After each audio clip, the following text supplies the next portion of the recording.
Mulai langsung. Pak, saya dari desa nama saya rasanya dari Kelompok Pendidikan Bahasa dan Sastra Indonesia. Ini saya sekitar teknologi digital. Sebelumnya boleh perkenalkan nama Bapak. Ya, perkenalkan nama saya Dewi Pradika. Di sini saya mengajar sebagai guru bahasa Indonesia. Jadi, pertama-tama saya mau nanya bagaimana pandangan Bapak terhadap penggunaan teknologi dalam pembelajaran bahasa Indonesia di era digital saat ini. Untuk penggunaan pada zaman sekarang dengan Z ini untuk peserta didik ini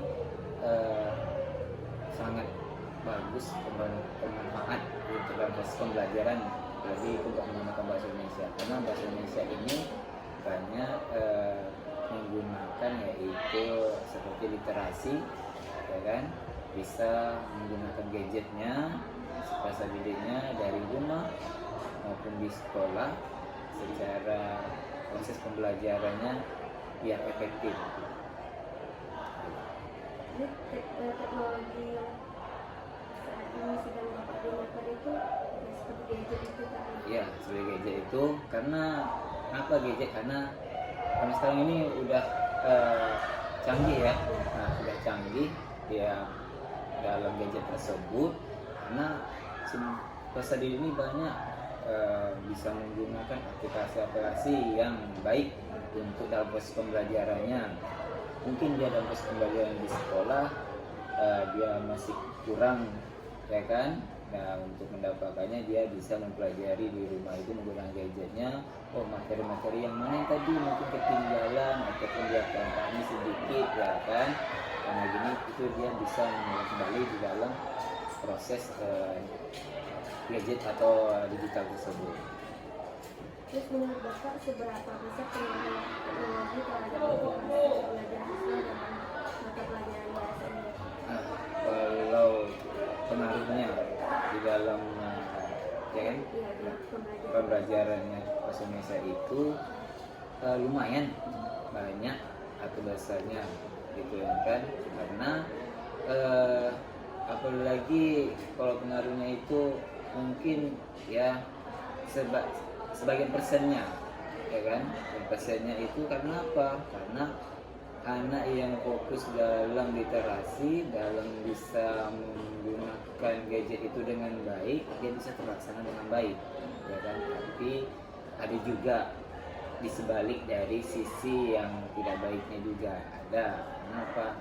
Mungkin ada pengaruh dari yaitu game. Nah, itu dia. Kalau dari udah game, otomatis dari peserta didik itu fokusnya game. Nah, tidak yaitu ke proses pembelajarannya. Nah, tidak semuanya peserta didik itu ibaratnya 50 lah, 50-50%, ya kan, untuk dalam proses pembelajaran menggunakan gadget dengan baik untuk literasinya. Contohnya kami di sini SMP 10 dan melihat ibaratnya ada perpustakaan, ya kan, sudah ada buku-buku ditata dengan baik kayak gini, sudah menghimbaukan kepada peserta didik untuk berkunjung ke perpustakaan untuk membaca buku tersebut seperti manual gitu kan. Tapi karena generasi tersebut, digital tersebut, karena yaitu dapat diakses melihat menggunakan jari saja, jadi anak perlu lagi ibarat, tapi ada yang ke perpustakaan untuk membacanya, mempunyai buku dan sebagainya. Nah, itu dia. Tapi sisi yang kurang baiknya itu tadi game tersebut. Nah, itu kami mau sedikit demi sedikit menyampaikan kepada peserta didik supaya game itu jangan terlalu, karena masa depan untuk dia meraih cita-citanya membaca buku itu di mana saja boleh, gitu dia, melalui yaitu gadget, melalui dia yaitu ke perpustakaan, silakan. Jadi kalau di SMP 10 ini Pak, udah boleh pakai gadget di sekolah? Ke sekolahan ini untuk sementara ini itu hal yang tergantung dari mata pelajaran saja gitu kan, tapi untuk diwajibkan sebelum itu belum. Karena apa? Takutnya efeknya benda yang lain lagi menyimpang untuk pemikiran peserta didiknya gitu ya. Tapi kalau yang khusus emang ada pelajaran yang tertentu bahwa setiap satu lokal untuk kayak gini arahan dari gurunya nanti buka sama-sama dan sebagainya ya ada.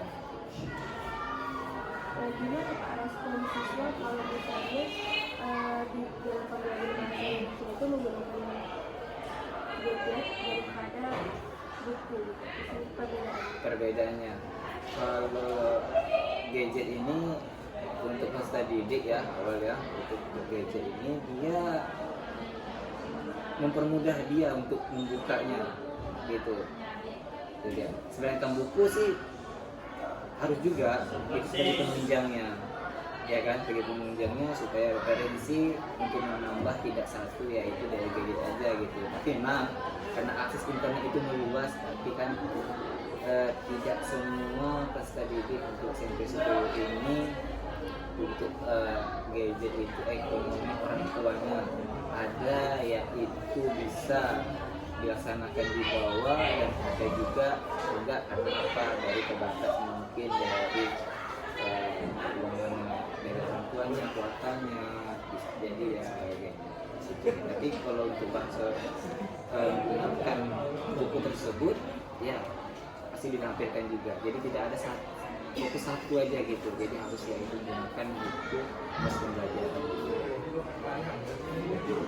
Menurut Bapak, penggunaan teknologi dapat meningkatkan literasi siswa seperti membaca, Ya, jelas. Karena itu aspek untuk di bahasa Indonesia yang harus ada seperti itu. Menulis, membaca, mengenal, dan sebagainya. Itu sangat perlu untuk di dalam mata pelajaran bahasa Indonesia bagi peserta didik. Apa harapan Bapak terhadap pengembangan teknologi pendidikan di sekolah ini, khususnya dalam menunjang pembelajaran bahasa Indonesia?